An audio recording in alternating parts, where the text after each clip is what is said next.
is a story of the future, but not the very distant future.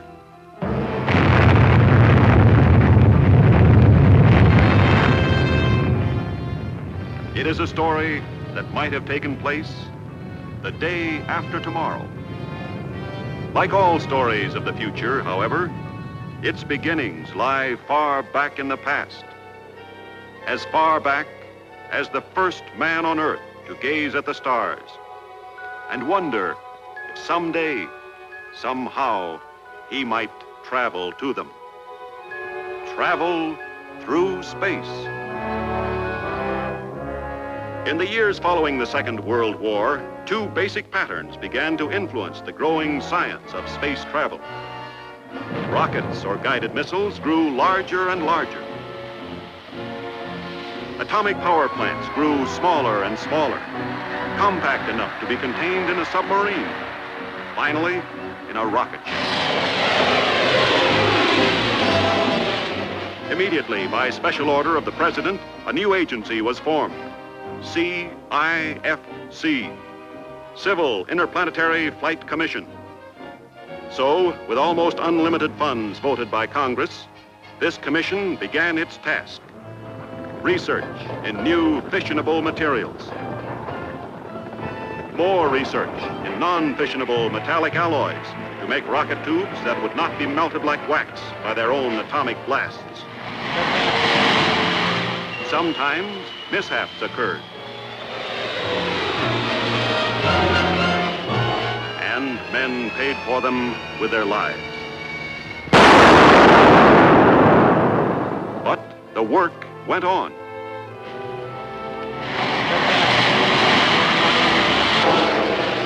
Experiments in celestial navigation,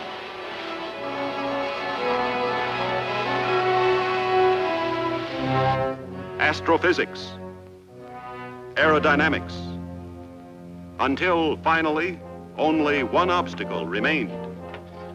That, as our story begins, turned out to be the oldest obstacle in the history of mankind: the human factor.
Really, Dr. Harrison, this is intolerable. Dan!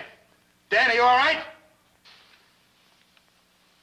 Dan, snap out of it! Yeah, Doc. Yeah. Dan, how do you feel? Okay? Yeah, guess so. Must have blacked out. Sit tight and take it easy. Now get him out of there and over to the hospital. You see, Doctor, he wasn't in any real danger. Under other forms of government, men are deliberately killed or crippled every day in experiments like this. Well, I won't stand by and see manslaughter become policy here. I resent that invocation. These men are volunteers. It's too bad. The commissioner was most anxious to have this test carried out to the extreme so that he could discuss the results with Professor Nordstrom. Well, you can tell the commissioner and Professor Nordstrom. Never mind, I'll tell him myself.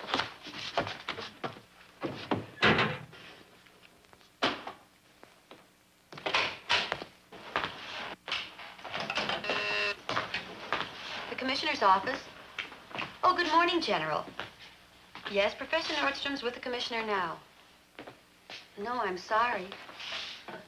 Dr. Harrison, what's the matter? I want to see the commissioner. I'm sorry, he's with Professor Nordstrom. Miss Biggett, copies of these for Professor Nordstrom, please. I want to see you. In just a few minutes, Harrison. I can't talk to you at the moment. You don't have to. Just listen. I resign as of now. Harrison, what in the world's wrong with you? I told you once before that I'm not going to stand by anymore and watch human beings being turned into guinea pigs. My dear Harrison, the uncovering of knowledge must always involve risk for pioneers. Fortunately, there are always men and women ready to take those risks. Now, you know that as well as I do. That's not the point, and you know it. We shouldn't even be considering the use of test pilots in this first experimental ship. It's not only inhuman, it's unscientific and unintelligent. That's quite enough. We'll resume this discussion later on.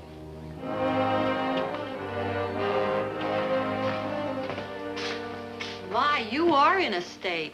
There's my pass, staff card, and a badge. You can send my papers down to the hotel. Just a moment, Doctor. You can't leave the building without your exit pass, you know.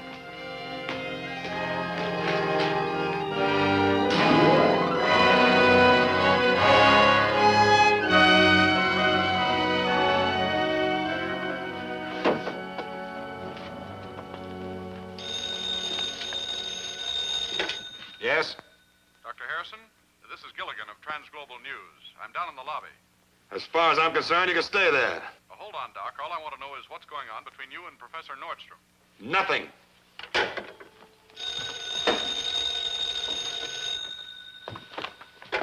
Yes? This is the Washington Globe, Dr. Harrison. We're trying to contact Professor Nordstrom. Look, if this is a gag, it's not very funny. I've never even met Professor Nordstrom, and there's no reason to suppose that I ever will. Dr. Harrison? Yes. Are you by any chance going to talk to me about Professor Nordstrom? Why, yes, in a way. Well, let me tell you this. A, he isn't here. B, I don't know where he is. C, I've never met him. And D, I don't want to. 3 misstatements out of 4, Doctor. That's a bad average for a man of science. You see, I am Professor Nordstrom, and I'm very glad to meet you at last. You are? Yeah. Why? Because I've followed your career with interest, and we see eye to eye on a subject with which I'm particularly concerned. We do? I don't get it. Perhaps a little more seclusion might be a good idea. You mind if I make myself comfortable? Go ahead. Well, the fact is, Doctor, I overheard your little interview with the CIFC director this morning. As I just spent an hour telling him exactly what you told him so much more cogently in a couple of minutes, I was, well, interested to say the least. You mean to tell me that you think they're wrong in trying to use human beings? I know they're wrong. Before we can prepare men for the conditions they're going to meet in extraterrestrial space, we've got to know what those conditions are. Not guess, but know. That's what I've been telling them all along. But the problem of getting there and back to collect accurate data without the use of human pilots and observers is going to be a backbreaker. On the contrary, I can almost say now that I have it solved. With your collaboration, I think I can convert that almost into an unqualified fact. Your attention, please. Your attention, please. Skyliner flight number 1 for Los Angeles will board at South Concourse, gate number 5, in 15 minutes. So we can start work the moment we arrive, without all of those coils of red tape hampering us all the time. Yes, I know what you mean. I suppose that sprang from the secret nature of the project in the first place. Top secret. Someday before I'm too old, I look forward to working on a job where I don't have to burn the contents of my wastebasket every night. You never can tell who might be hiding in a wastebasket. Don't tell me you're security regulations quarter 2, my boy. Okay. You were saying you'd be able to show me what you're working on as soon as we arrive. I'll have to. Every minute counts now, because we have to perfect my innovation before the commission is ready to send out its first ship. Now, if we don't... Well, well, if it isn't Professor Nordstrom. I don't know whether you remember me or not. Gilligan, science editor of Transglobal News Service. You'll have to forgive me, Mr. Gilligan, but I've met so many journalists here in Washington. All you scientists are supposed to be absent-minded. Me, I'm trained never to forget a face. I'm afraid we're talking shop, Gilligan. That's what I figured. You're Harrison, aren't you? Of the Civil Interplanetary Flight Commission. No comment. Well, you were until you quit this morning. And what was that all about, Doctor? No comment. You two being together here at the airport. This anything to do with the trouble you've had with the commission, Professor? I'm afraid I have no comment for that either. Now, why don't you leave us both alone? Oh, take it easy, Doc. Never can tell what kind of a story will gel when you big brains huddle together. Like the one your syndicate released prematurely about the hydrogen bomb drops in the Pacific, or the atomic aircraft carrier engine. Look, you're in the business of smashing atoms. I'm in the business of selling newspapers. If Uncle Sam doesn't know how to keep his own secrets, that's his tough luck. It doesn't matter how much aid or comfort you give our potential enemies, or how many of our side eventually get killed. Hold it, Ralph. Now listen, Mr. Gilligan. You listen to me, Professor. You fellas can't go on dummying up like this indefinitely. Sooner or later, you've got to talk for the record. Look at it this way. The prospect of space travel in the immediate future is the biggest news story in the country today. Years and years of research, millions and millions of taxpayers' dollars have been spent building that first spaceship. Now, when it's just about ready to take off, what happens? One of the greatest scientific minds in the world, that's you, comes out and disagrees about how the ship's to be worked. I was about to say, Mr. Gilligan, I'd be willing to make a statement. I don't want a statement. I want facts. It's no secret in Washington that the row was over your not wanting to use men on the first space trip. What the people of the United States want to know is what you propose using instead. If I were prepared with the facts you're talking about now, I'd tell you. Only right now, I'm not. However, I will tell you this.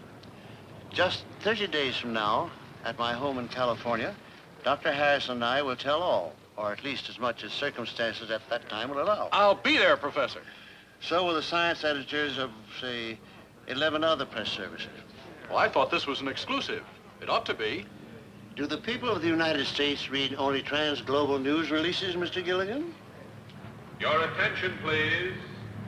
Skyliner, flight number 1 for Los Angeles, now boarding at South Concourse, gate number 5. That's our call, Professor.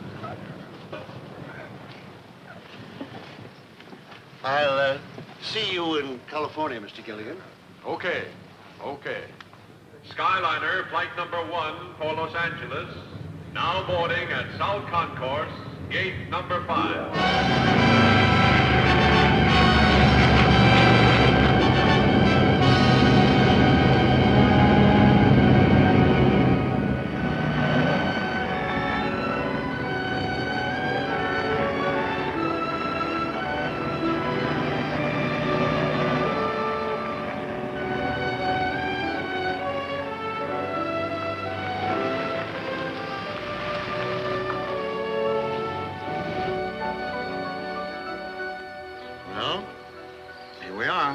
Yes, but where are we? You'll see in a minute. You made good time, Carl. The car runs good. This is my own invention. A combination of sonic beam and photoelectric cells. The chance of anyone else hitting on the same code of lights and sound impulses is practically non-existent.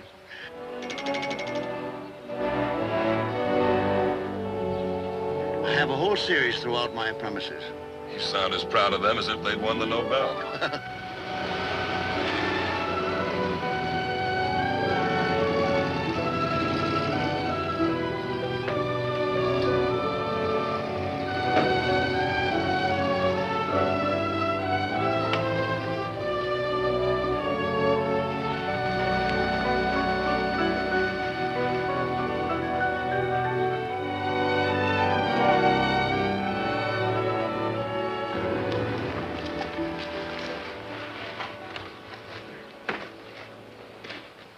Darling. Dad, it's so So good to see you. This is Dr. Harrison, Janice, my new colleague. My daughter, Mrs. Roberts, who runs this household with a rod of iron.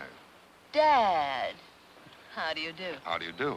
Gramps! Gramps! Gee Wilkers, you got here just in time. Come on in the house, Gramps. I got it all figured out. Gee, I'm glad you're here. Come on, I gotta show you. We got company. This is my grandson, Brian, better known as Gadge. He likes gadgets, too, perhaps too fondly. Dr. Harrison, who's going to work with me. How are you, Brian? Or may I call you Gadge? How do you do, sir? Come on, Gramps, I gotta show you. Come on. You'll have to excuse me. This sounds urgent. He's the grandson. The father of the boy was killed in Korea 6-7 years ago. The boy is an imp of Satan. But what a brain. He'll be a greater man than his grandfather.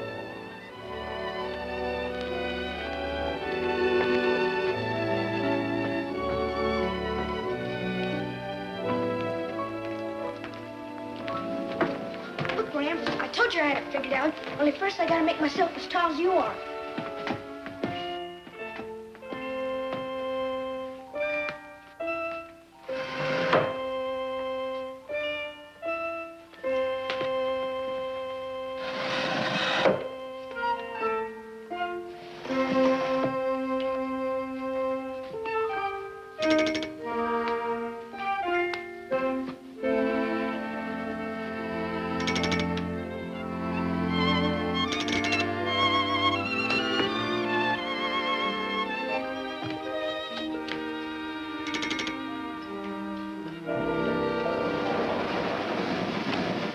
Up until this moment, I thought I had invented the only burglar-proof lock, with only 2 people in the world, Carl and myself, sharing the secret of the combination.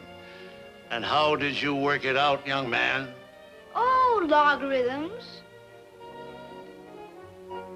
But I never went down the Gramps, honest. Not without you around.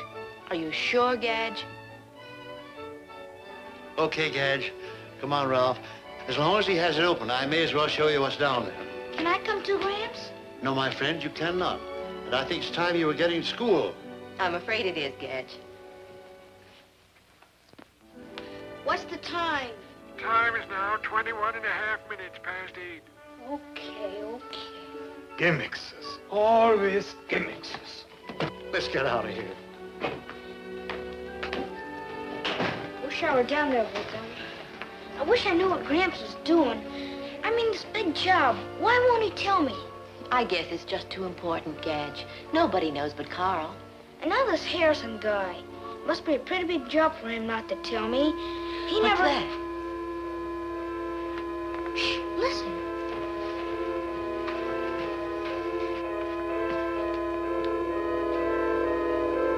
What is it?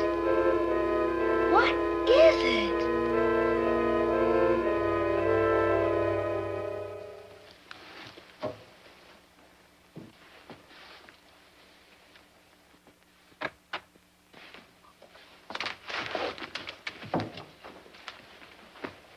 Are you sure you won't change your mind, Gramps? I'm sorry, Gadge. You know how much I'd like to have you down there tonight, but I just can't. But why? I know just as much about electronics and stuff as those old guys from the newspapers. They're not just old guys from the newspapers, Gadge. They're very distinguished scientific journalists representing the most important news services of the world. I will grant you this. You do know as much about electronics as they do.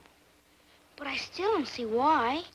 Well, although you have a searching mind and the courage of a grown-up scientist, you look like just what you are, an 11-year-old boy. And I'm afraid that the people we've invited here tonight under such secrecy might not be adult enough to understand your presence here. That's why I have to pack you off to bed. I understand, Gramps. Good night. Thanks, Gadge.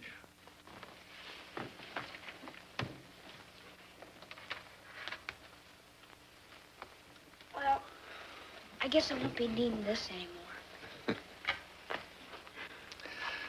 Well, I see no reason why you shouldn't hear what's going on. Gee willikers! Thanks, Gramps!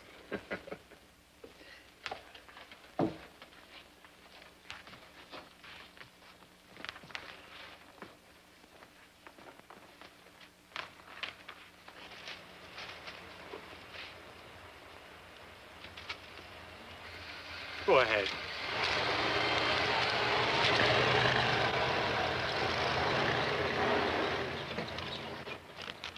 Hey, this is worse than crashing the Pentagon. When do we get in? When I've checked all the papers and written down all the numbers.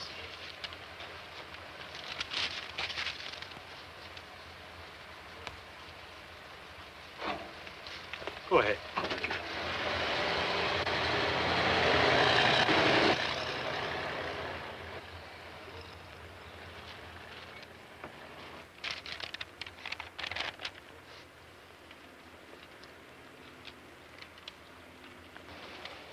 All is in order. Thank you, my friend.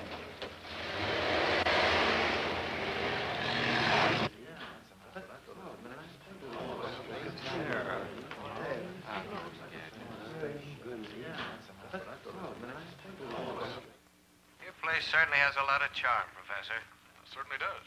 It's an amazing location for a laboratory. How'd you ever find it? This old wine cellar was precisely the reason that I bought this place.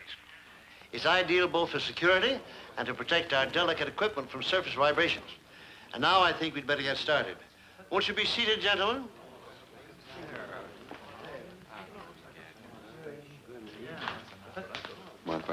No, please do.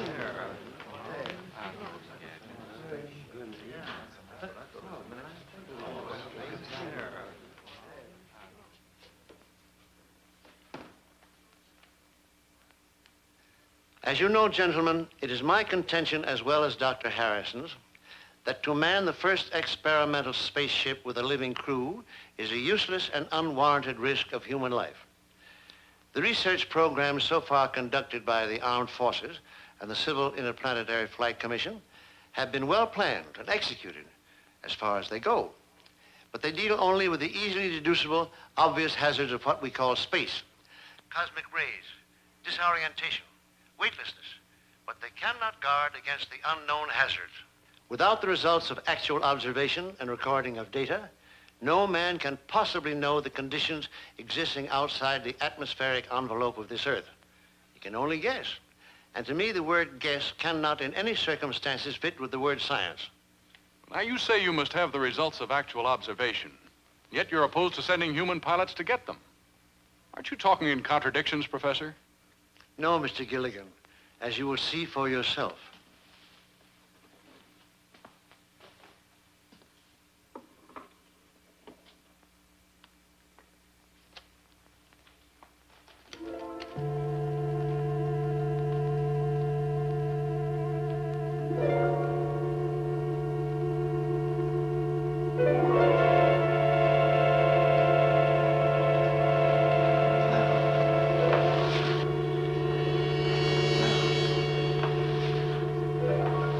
What is it? What is it?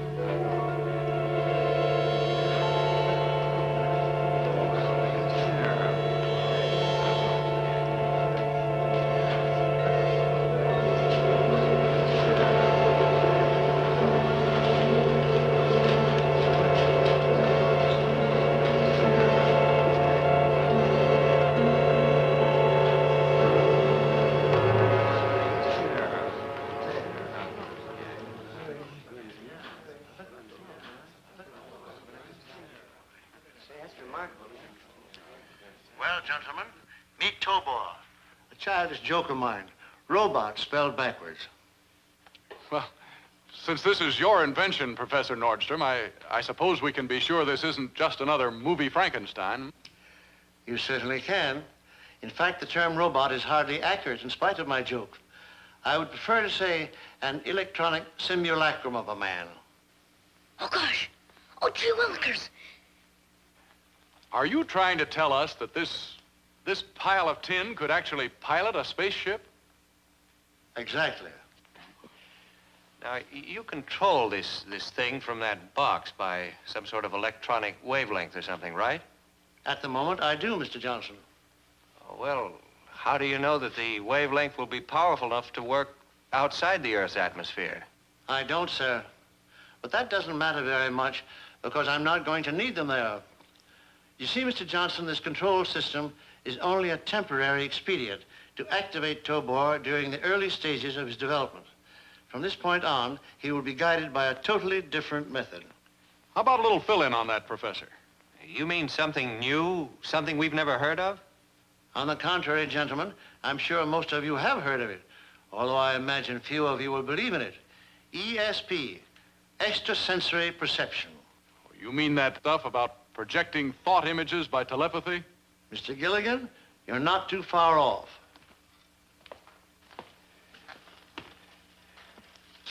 In here, gentlemen, is the most intricate part of what I assure you is a highly sensitive mechanism. When that is activated, like this,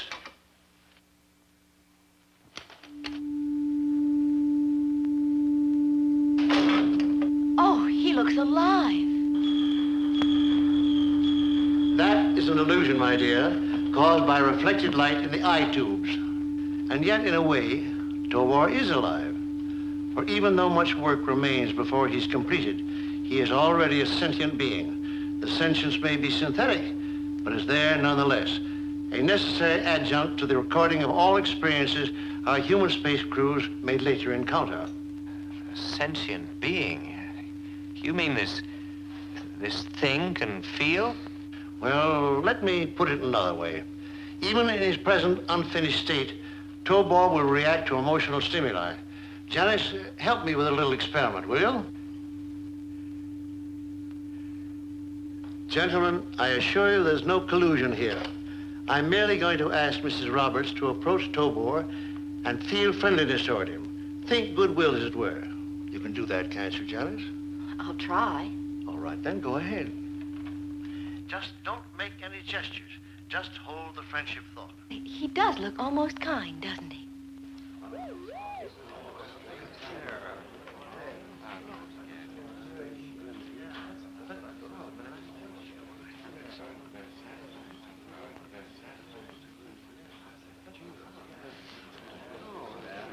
Thank you, Janice.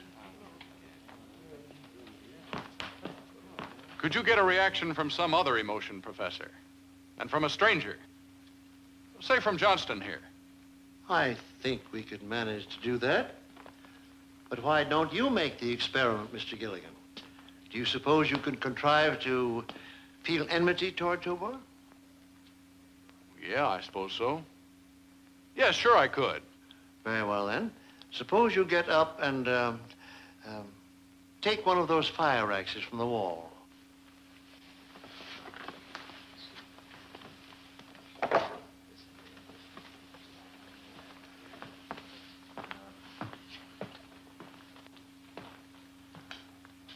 Now, if you will, walk around behind Тобор and hold the thought of enmity all the time. Deadly enmity.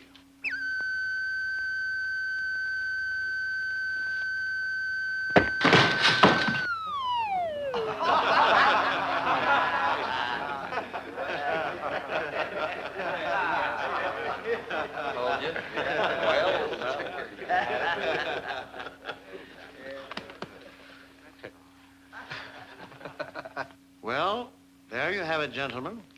This time, the emotional stimulus was danger. The reaction, fear, instantly followed by anger.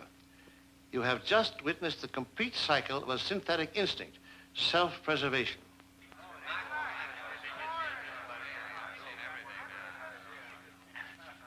I have a question, Professor. Now, you've persistently referred to the fact that this robot... Тобор, Mr. Johnston. You'd better use his name or he might resent you. Oh, I'm sorry. I'll rephrase that. Why do you keep saying that Тобор is still incomplete? For the simple reason, Mr. Johnston, that we have not yet perfected his long-range communication system.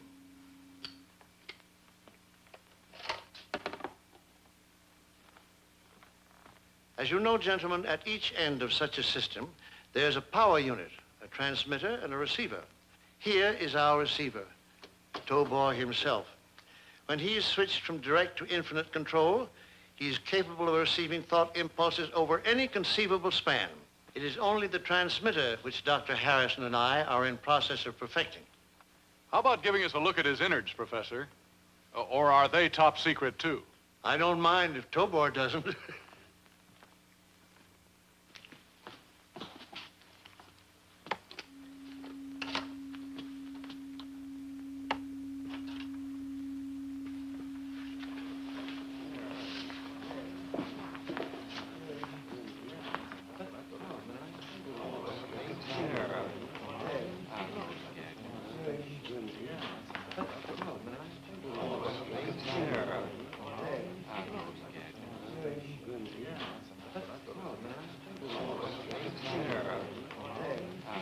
And now, gentlemen, I think I've said everything I can say of importance tonight. And it's certainly Tobor's bedtime.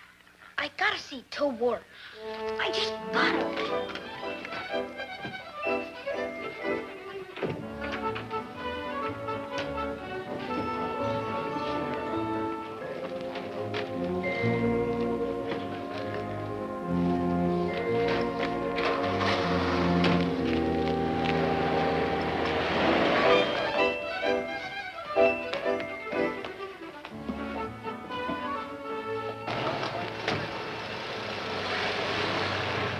Just a minute, Mr. Gilligan.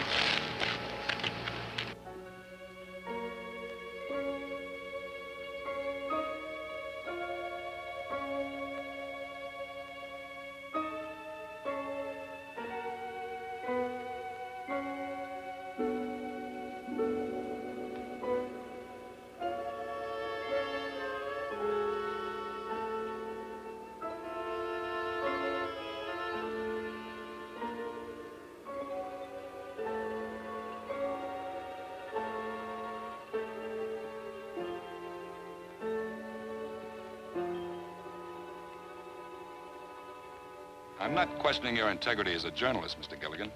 I'm simply requesting again that you confine your coverage to the facts contained in Professor Nordstrom's handout. Now, look, Doc, we don't tell you how to run your job. I realize that, Mr. Gilligan, but your papers aren't exactly famous for their conservative handling of the news. Now, just a minute.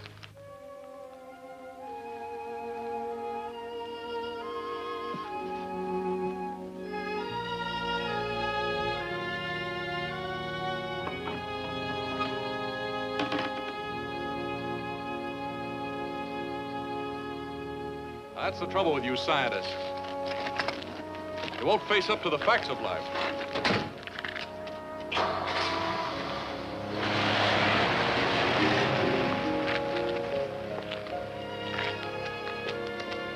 Ralph, I have to put my car away. Would you give me a hand with the garage door? I'd like to. Very much.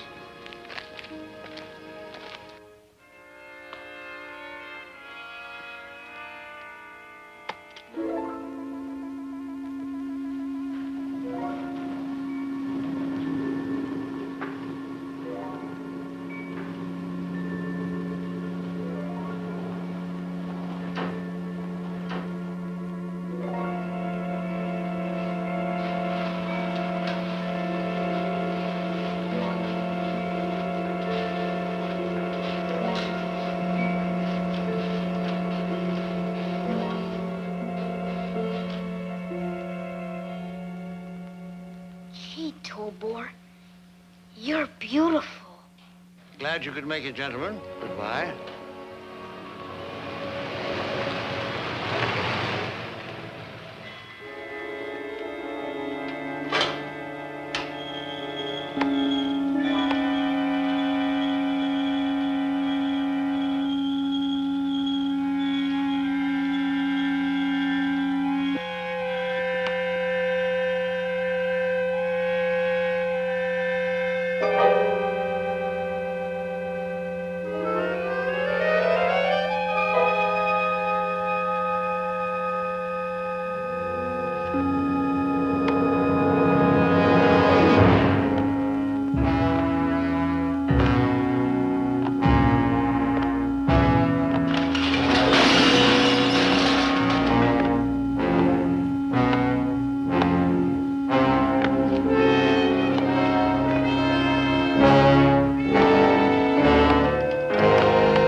Okay, they're all out.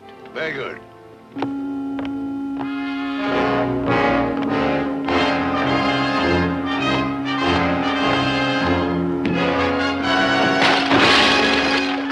Figure it out. I just gotta.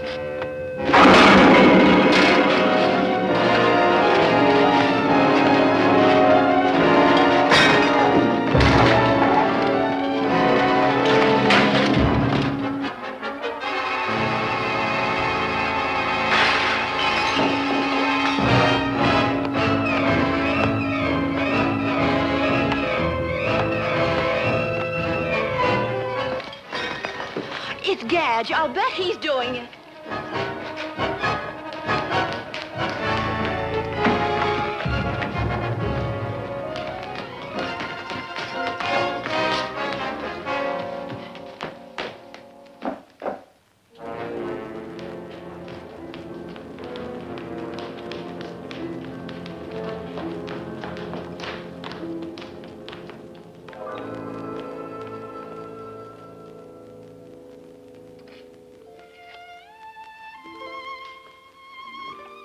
Gadge.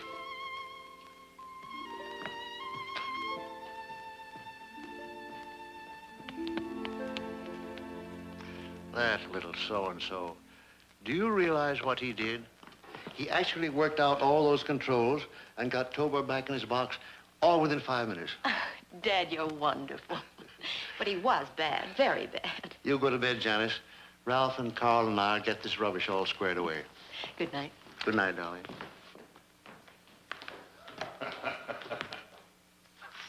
Still beats me how that kid worked out those controls. I'd hate to try it with a slide rule. I told you that boy's a genius.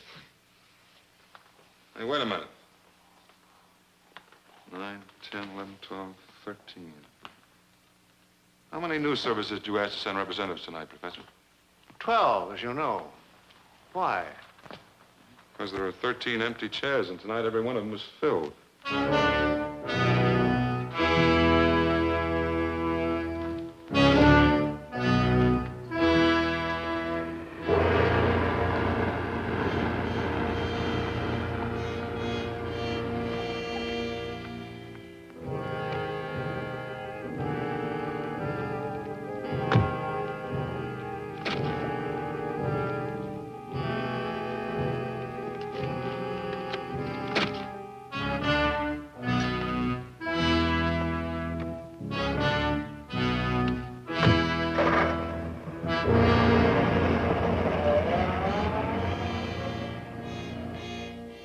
A 1953 black Ford sedan. License number 9Y-33-26. That's the last number on the list, Sheriff. Professor Nordstrom's man was instructed to admit all newsmen showing a proper letter of accreditation. Unfortunately, the professor omitted to tell him just how many were expected, so that 13th letter must have been a forgery. Incidentally, Sheriff, I'd appreciate it if you'd pass those license numbers on to the FBI. No, we won't be needing your deputies to guard us. We're taking our own precautions, and Professor Nordstrom assures me that they're more than adequate. Thanks again, Sheriff. Goodbye. 22 university degrees, and I forget to tell Carl the number of letters. No wonder they tell jokes about absent-minded professors. Well, that's spilled milk now. At least we're alerted that somebody is mighty curious about Тобор. Let's hope that those precautions of yours are rugged enough to keep them out. Well, that at least I can guarantee. Come on, Carl. Let's check the wiring. Gimmicks. Always gimmicks. I wish someone would tell me exactly who or what we're guarding against. Well, we built the basic emotional patterns for a constructive mission into Тобор. Now, just think what would happen if someone else, some potential enemy, built destructive patterns into a few thousand like him. Oh, what a terrifying thought.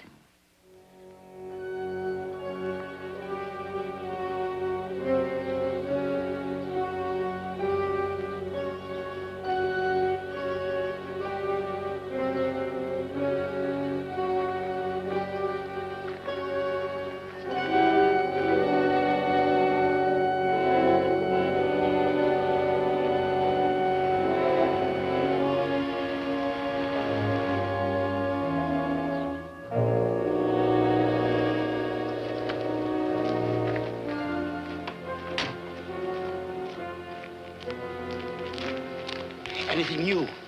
They still haven't posted a guard. Are you sure? It's been 4 days now, and I haven't seen a soul. You must have got away with it. Might be a trap. Well, how do we play it then? Wait for a break? Unfortunately, my friend, we haven't much time.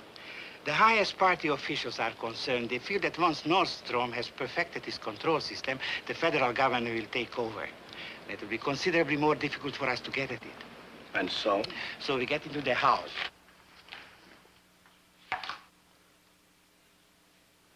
That's better.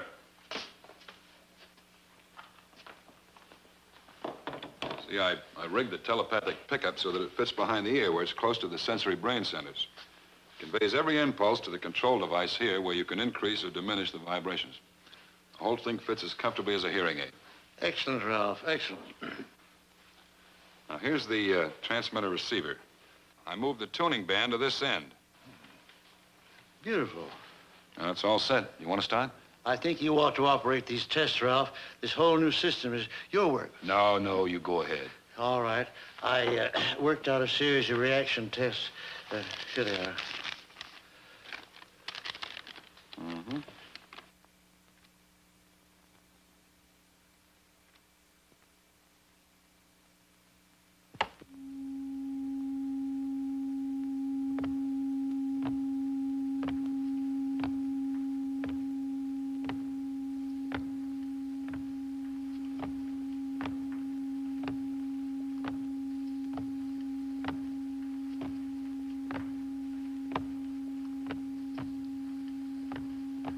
Here we go.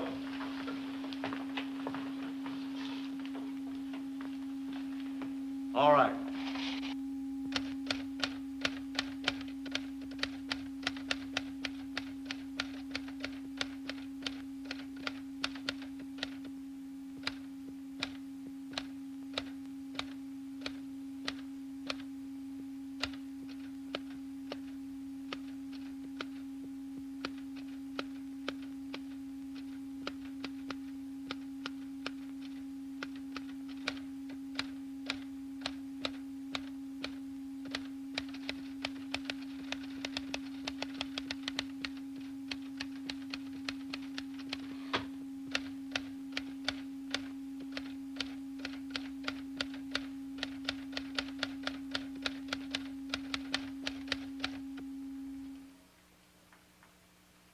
That's all I could think of for him to say. Who the devil's that? Gadge, what are you doing down here? I heard you work in Тобор. Can I come and watch? You seem to be here already. All right.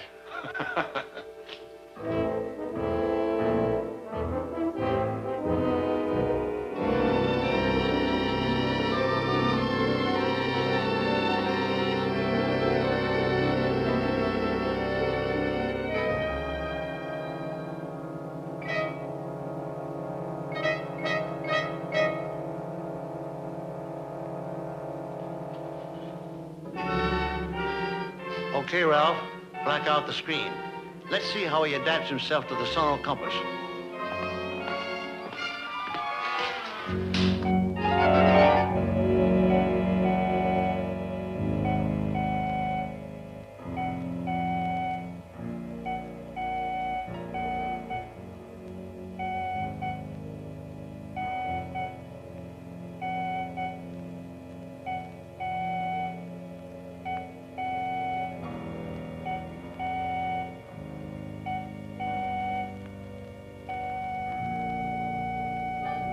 Attaboy, Тобор. That's using your coordinator. So far, so good. I wonder how he'd take to the white-hot meteorites.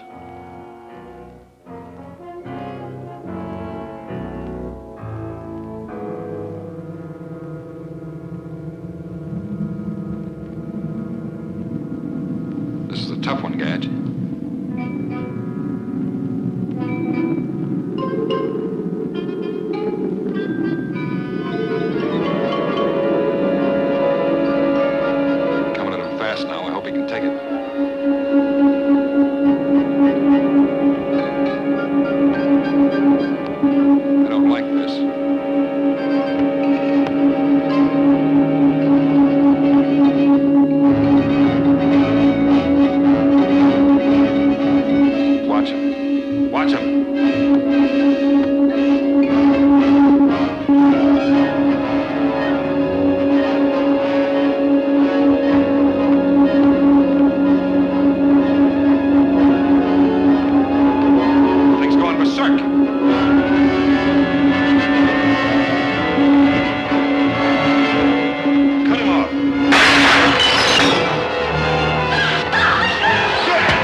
fracture, just a bad bump.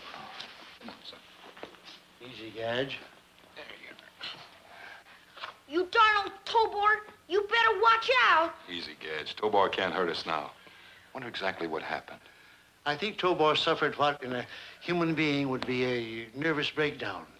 Those meteors came at him so fast that he couldn't take it. I think you're right. I think all we have to do is to insulate against overloading the receptors. If we do that, maybe we've jumped the last hurdle.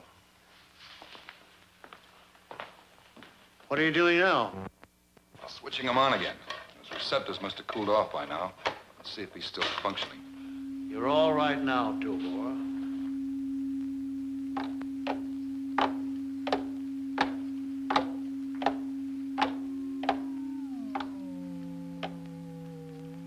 Next time you better watch where you're going.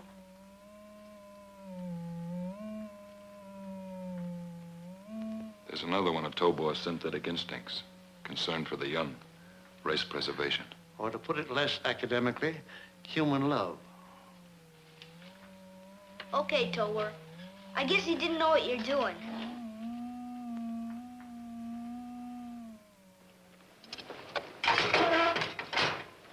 $2.50 even, lady. Thanks.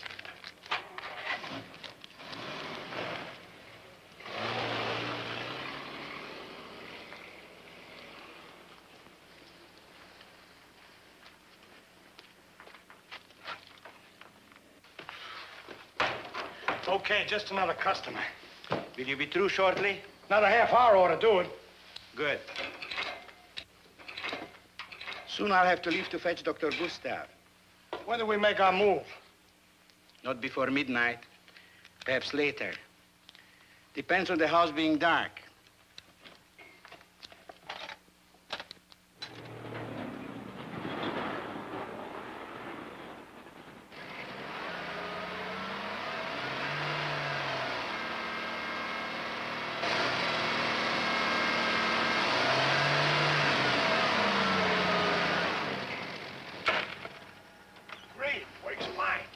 Everything is ready, Doctor.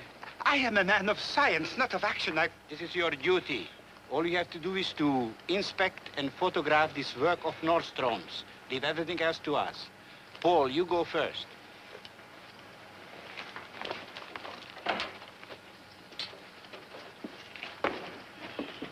Next, you follow us.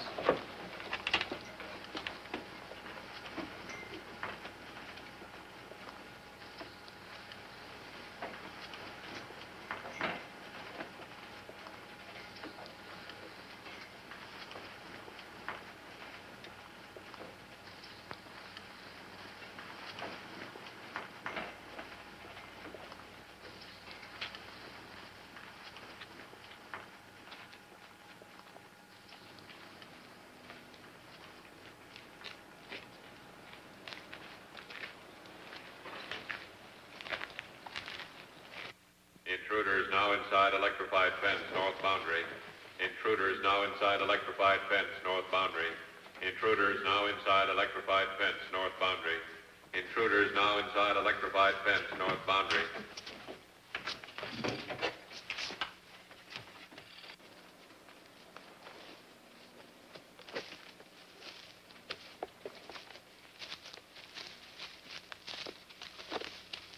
Gramps, Ralph, Carl! I brought my 22. Hit camera number 6, Carl. That ought to show him up. Intruders approximately 100 yards north of house. Intruders approximately 100 yards north of house. Intruders Amazing how this television camera of yours can photograph at night without lights. Not television, infravision. Hit camera number 8, Carl. Intruders now approaching house. Intruders now approaching house.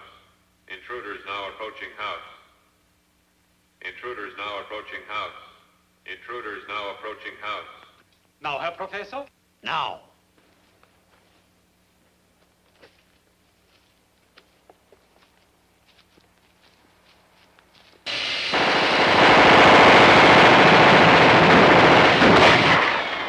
What is that?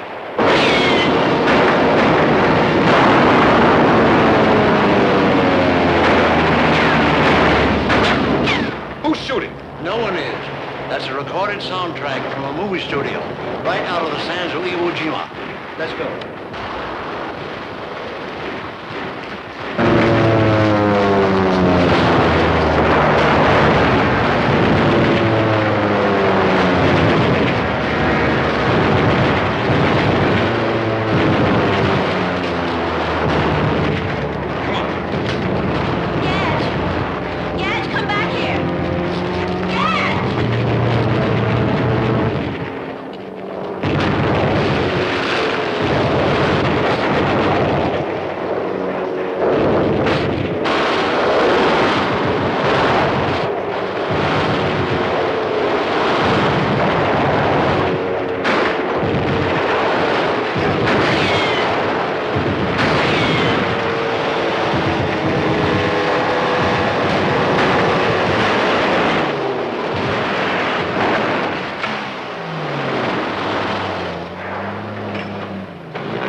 They got away.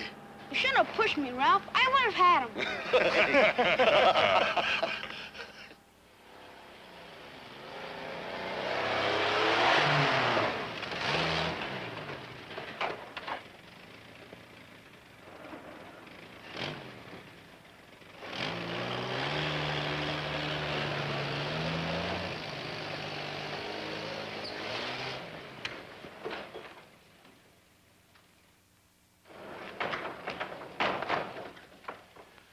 Smart cookie, that Nordstrom. Too smart for us, maybe. It mustn't be. I needn't remind you our employers will not tolerate any more failures on your part, nor mine. Well, what do we do now? We think, my friend. Or rather, I think. And this is what I think. Since we cannot get in to see Nordstrom's secrets for ourselves, we must induce him to come out and tell them to us. A tall order, I would say. Not necessarily. There must be a vulnerable spot. Of course. Nordstrom worships his grandson. The grandson worships...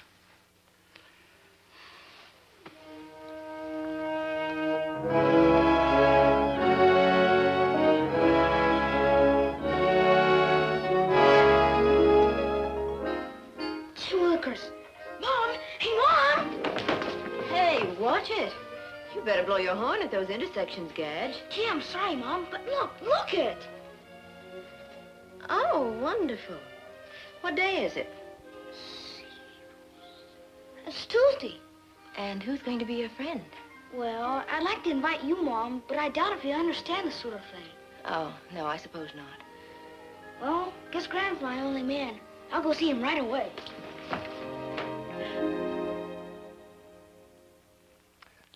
Good. Now Тобор can turn his own switch on or off when he's called.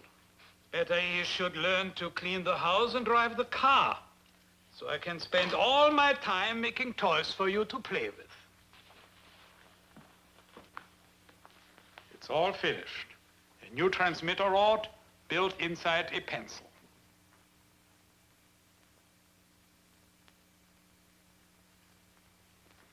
You made it beautifully, Carl. But for what? That you can play schoolboy tricks on very important people when you show Тобор off tonight. Gimmicks.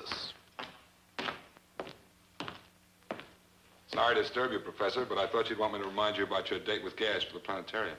What's the matter with me these days?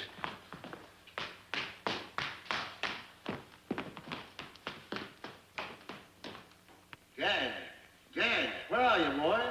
We ought to be going. Right with you, Graham. Now, don't be late. Your very important persons will be here at 7 o'clock sharp, remember? Oh, we'll be back an hour before that. You mark my words. Ah, here you are, partner. Come on, let's hit the trail.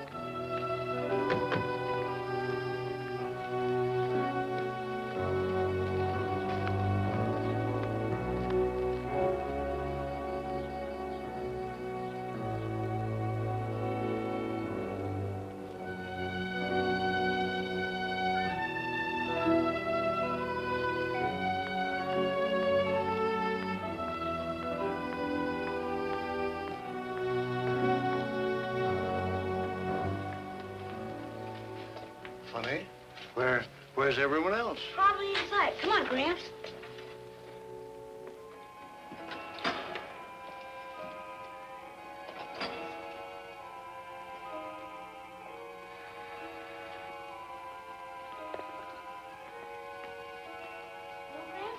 I think there's something wrong. You think so?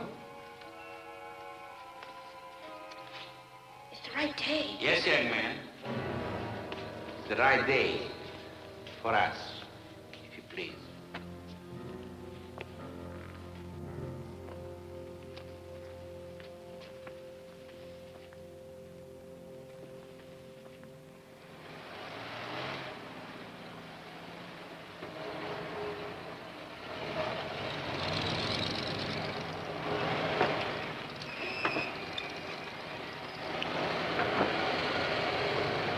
Something must have happened. I know Dad's careless about time, but he wouldn't be an hour late, not tonight. I still think he had a flat tire or he ran out of gas. No, you don't. That's what you hope happened. Oh, Ralph, I'm worried. All right, I'll phone the sheriff's office.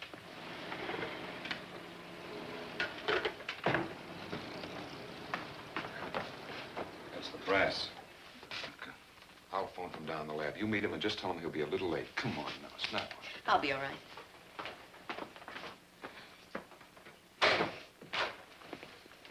Good evening, General. Good evening.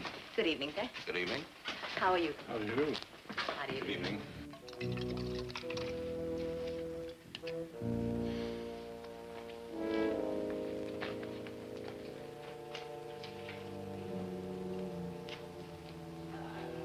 Gramps, you all right? Yes, I'm fine. How about you? I'm okay. Have you quite recovered, Professor Nordstrom? I'm fully conscious, if that's what you mean. And therefore able to understand your position? Completely, I assure you. Perhaps not as completely as you think. Of course, as a man of intelligence, you have realized that you are obviously here to talk. But you may not have anticipated what happens if you don't. I'm sorry, but you'll have to raise your voice a little. I said you may not have anticipated what happens if you don't. Something very unpleasant, I should say, judging by the look of you and your friends. Yes, very unpleasant. But to whom? That's my point. Don't you tell him, Gramps. Please don't you tell him. Just shut your mouth. Don't look for trouble, Gage. You seem to have me over a barrel. I take it you want the formulae for my extrasensory transmission method. Very well. Do I tell them to you or write them down or what? You will not have the opportunity to give us double talk, Professor. You will have to relay your discoveries to a colleague almost as distinguished as yourself. How do you do, sir? I'm sorry I can't get up to greet you. How do you do, Professor? Oh, please forgive me. My doctor told me only this week that I was getting a little deaf. My pocket, if you please.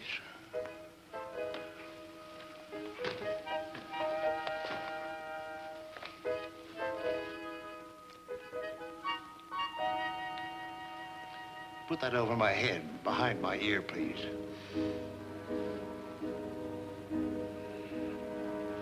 Ah, that's much better. And so, gentlemen, I'm afraid the question of whether Тобор is capable of guiding a multi-stage rocket across interstellar space is highly debatable, let alone his being able to deal with all the emergency situations of such a journey. I don't know, Mr. Commissioner. After all, we've had automatic pilots on both conventional aircraft and guided missiles since the middle of World War II. What do you think, Congressman? Well, all I can say, sir, is the motto of one of the greatest states in our union is, show me. And that's exactly what Professor Nordstrom will have to do. I couldn't agree with you more. Automatic pilots are one thing.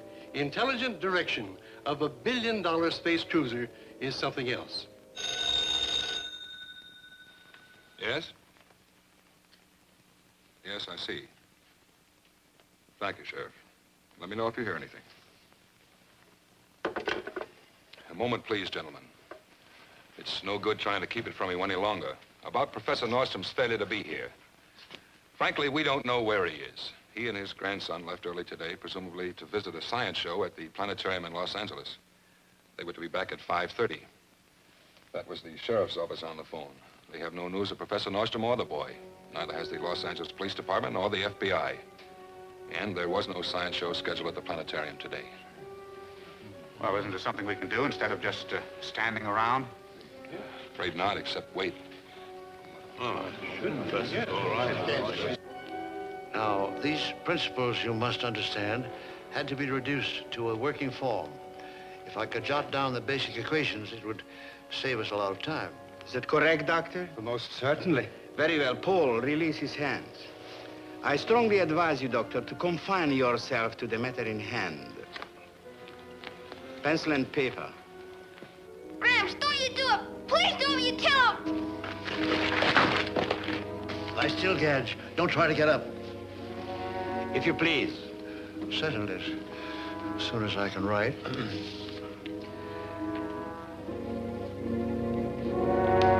Another pencil. I have another one right here.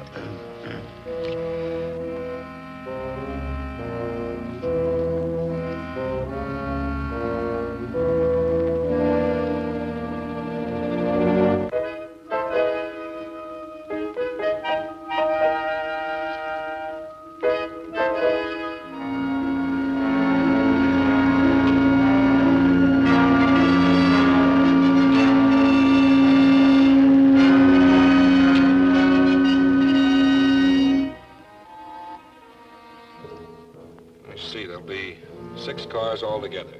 We'll assign 1 square to each car. What's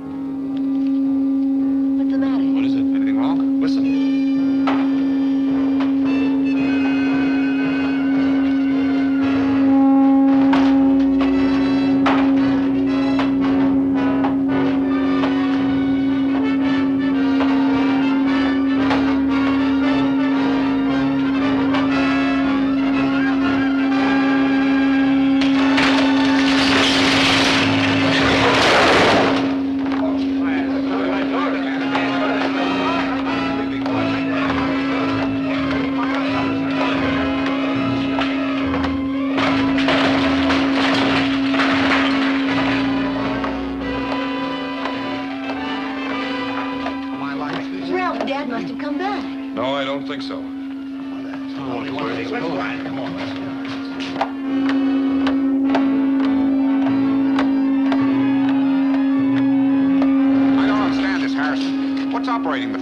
Somehow, wherever he is, Nordstrom's controlling Тобор. It's the gimmick I fixed, the pencil. Let's follow him in the cars.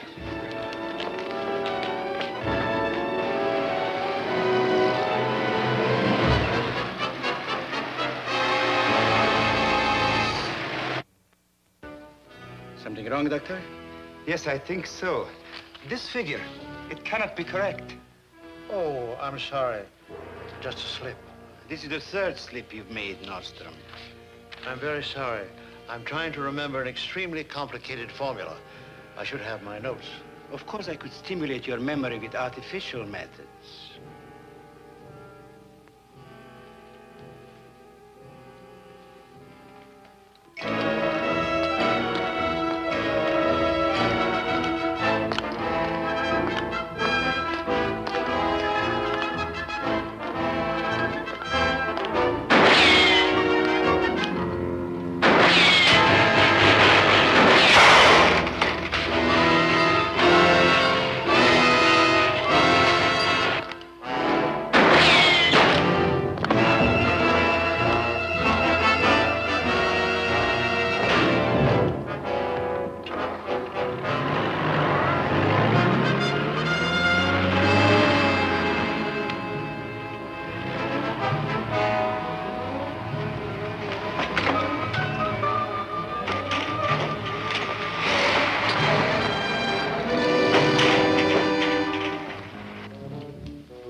Open up his shirt.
It is good, Professor, but it is only a promise.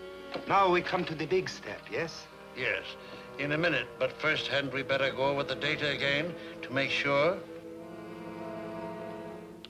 Professor, you seem to forget that I was present when you said that you hadn't yet perfected the long-distance transmitter for Тобор. Could it be that you have solved that problem so soon?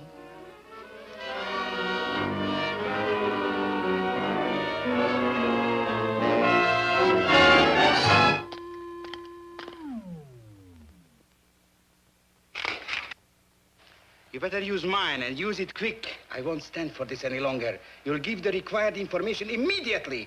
Max! Wait, wait. Don't, Gramps, don't. All right. You win.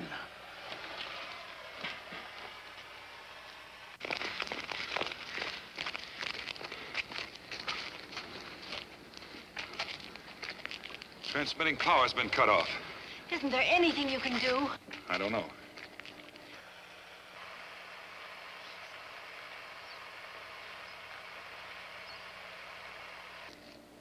Maybe one chance. If Gaz and the professor are near this spot, they may be able to reach him on a direct telepathic impulse.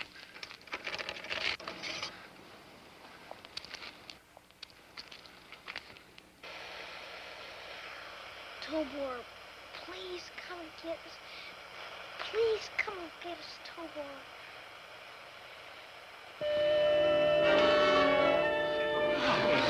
All right, now, up we go.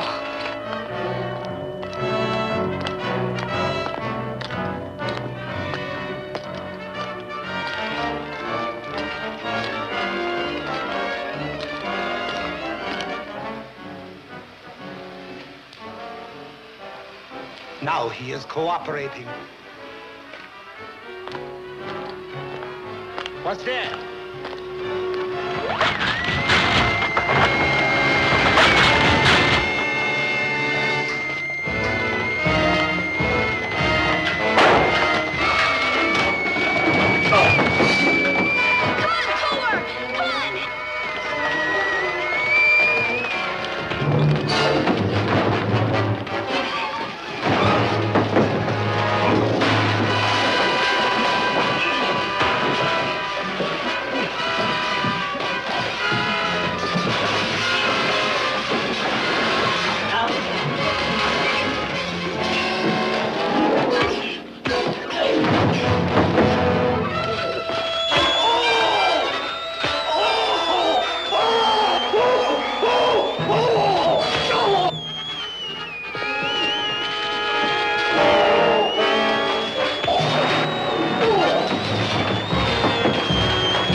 the gadge? Over there.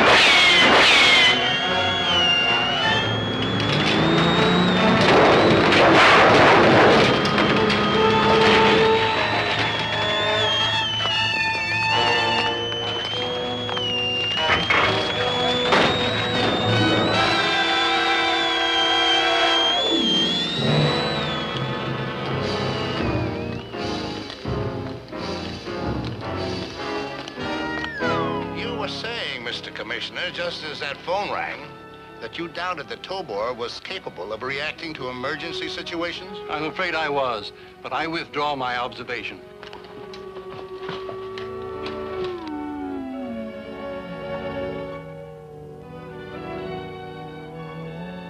Gee, Тобор, you're wonderful.